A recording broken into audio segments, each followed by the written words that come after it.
அமெரிக்கால ஒரு பையன் அவங்க பாட்டி வீட்டுக்கு நடந்து போறான். மயக்கம் வருது. ஒரு வீட்டு கதவை தட்டி தண்ணி கிடைக்குமான்னு கேக்குறான். கதவை திறந்த பொண்ணு முகத்தை பார்த்தா பசியா இருக்கியே உள்ளவா அப்படின்னு ஒரு டம்ளர் பாலை கொடுத்துட்டு நீ சாப்பிடு நான் சமைச்சிடுறேன்னு சொல்றான். இல்ல இந்த பால் போதும் நான் கிளம்புறேன்னு சொல்லிட்டு அந்த பையன் கிளம்பிட்டான். பல வருடங்கள் கழித்து அந்த ஊர்ல ஒரு பெரிய நோய் பரவுது. மருத்துவமனைக்கு நிறைய பேர் சிகிச்சைக்கு வராங்க. ஒரு பெண் வர்றாங்க, நோய் முற்றி போய் வராங்க. மருத்துவர் பார்த்துட்டு நான் குணப்படுத்துறேன் இவங்களன்னு சொல்லி சிகிச்சை கொடுத்து குணப்படுத்திட்டார். இந்த பொண்ணுக்கு லாஸ்ட் நாள் அந்த ஹாஸ்பிட்டல் இருந்து கிளம்பணும். பில் எப்படி பே பண்ண போறோம்னு தெரியல.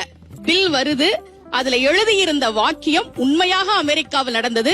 இந்த மருத்துவ சிகிச்சைக்கான பணம் பல வருடங்களுக்கு முன்பாகவே ஒரு டம்ளர் பாலாக எனக்கு தரப்பட்டு விட்டது. இப்படிக்கு மருத்துவர் ஹோவர்ட் கெல்லி என்று எழுதப்பட்டிருந்தது. அதனாலதான் நமக்கு உதவி செய்ன்னு சொன்னாங்க.